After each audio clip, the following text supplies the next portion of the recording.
A big welcome to the Mockingbird Show. Today I've come with a very interesting topic, why neuroscience must shape early childhood. Let me start with a simple story. In a classroom, there is a little boy who gets very upset when somebody takes his toys. He shouts and cries and throws tantrums at his friends. And what did the teacher do? The teacher chose not to scold him, but to sit next to him and share his feelings. She said, I can feel that you are getting angry. Let's take some deep breath.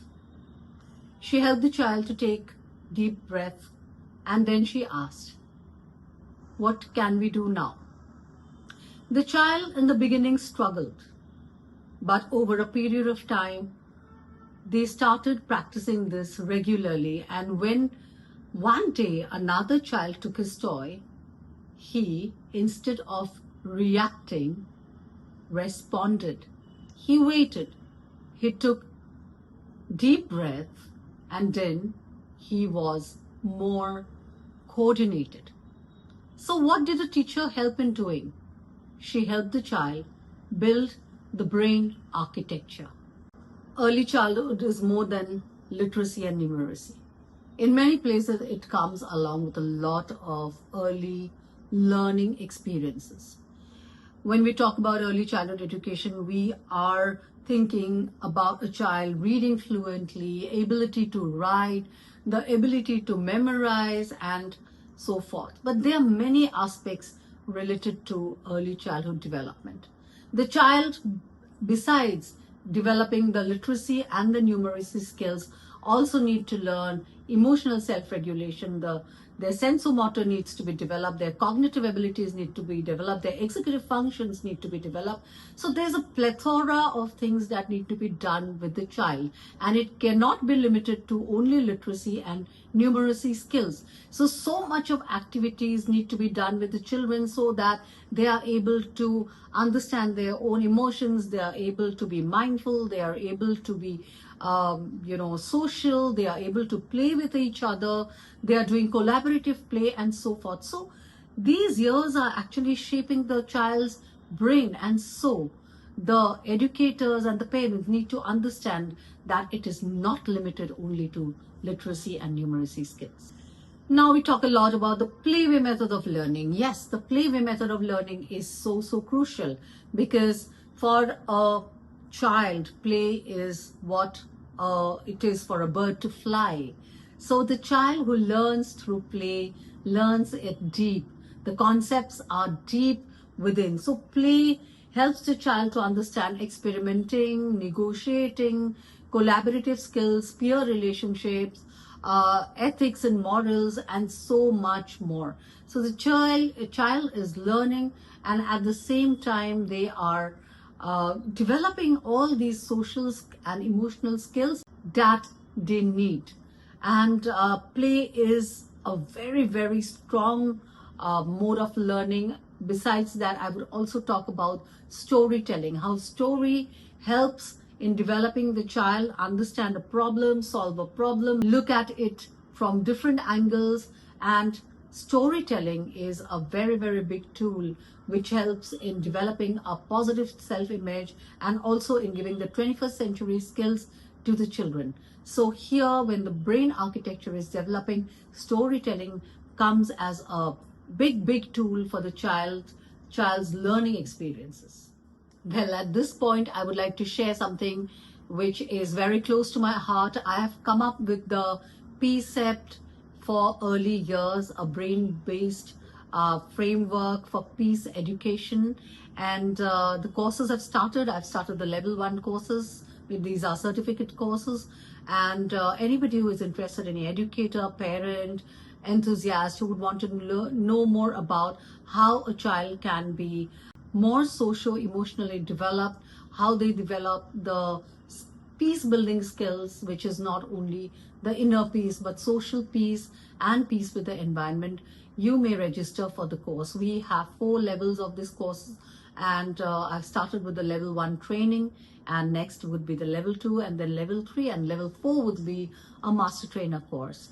And so I would be glad to have more educators come and join this course to understand how important brain neuroscience is in order to shape the child's brain architecture in the right manner. Be a part of the PeaCept for early childhood courses. When we think of early childhood, the first thing that comes to our mind is ABC, 1, 2, 3, addition, subtraction, and so forth. But there are many other aspects that we need to look into, because these years are very crucial.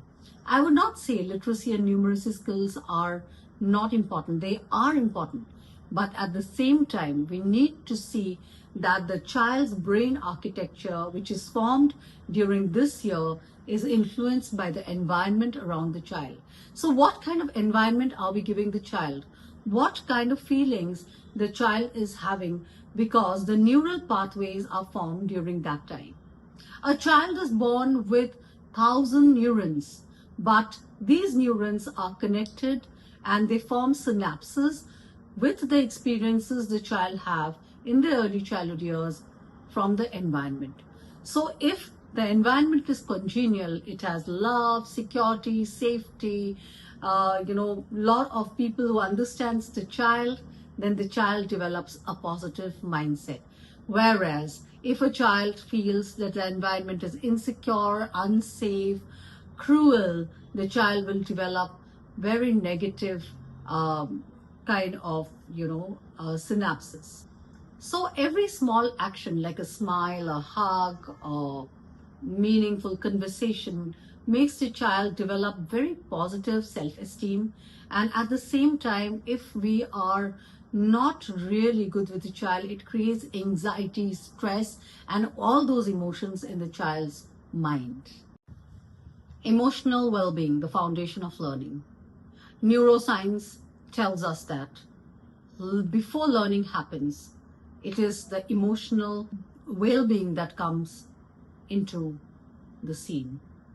So, if a child emotionally feels secure and safe and loved and connected, the child automatically activates the learning skills. The child has more memory, more focus and concentration, and more positive attitude towards learning. Whereas a child in an environment which is full of stress and anxiety would not develop these learning skills which are positive, and they will not be able to remember, or they will be, kind of having a lot of fear that will keep them away from learning. So in other words, it is the emotional well-being that comes first before academic learning. So that we need to keep in our mind first and foremost. Self-regulation, the skill that determines life success. In early childhood years, the child's capacity to self-regulate also develops. Self-regulation means the ability to manage one's emotion, be patient, be focused, and so forth. Now, these are developed with the child's experiences in their early childhood years. A child's brain is rapidly developing. Like I said, the brain architecture is formed during these years. So the neurons that are there in the mind starts connecting. A brain that is connecting with positive experiences will have a more positive outlook towards life, and also they will be more self-regulated. Now, if a brain is self-regulated, it is more in control. It is more kind of, they're able to take decisions, they're able to think clearly, there is clarity in thinking, and so much more. The prefrontal cortex of the brain is responsible for planning, for implementation, for thinking straight, and for the ability to resolve a problem. And this prefrontal brain is developing as the child develops.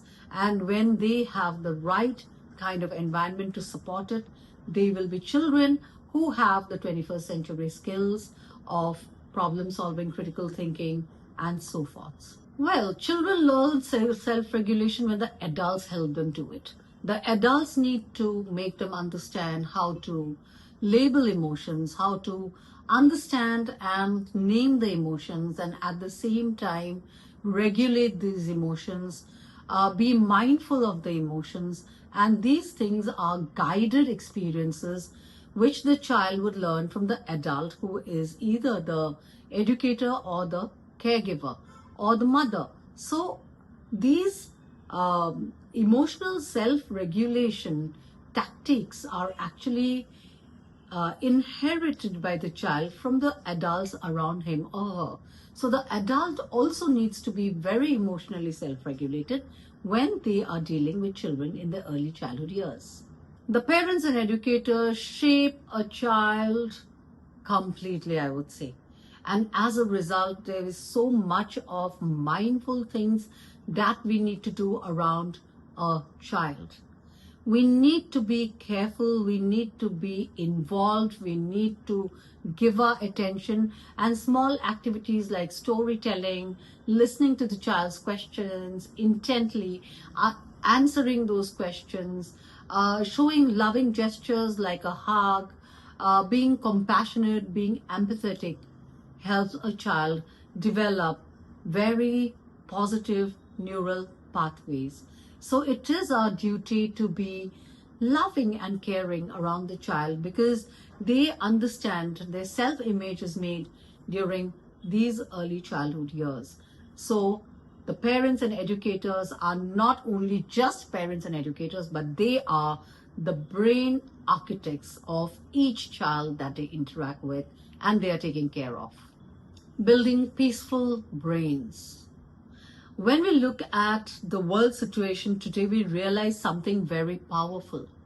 All the wars, all the conflict, everything that is happening in today's world is because of people who are not emotionally self-regulated.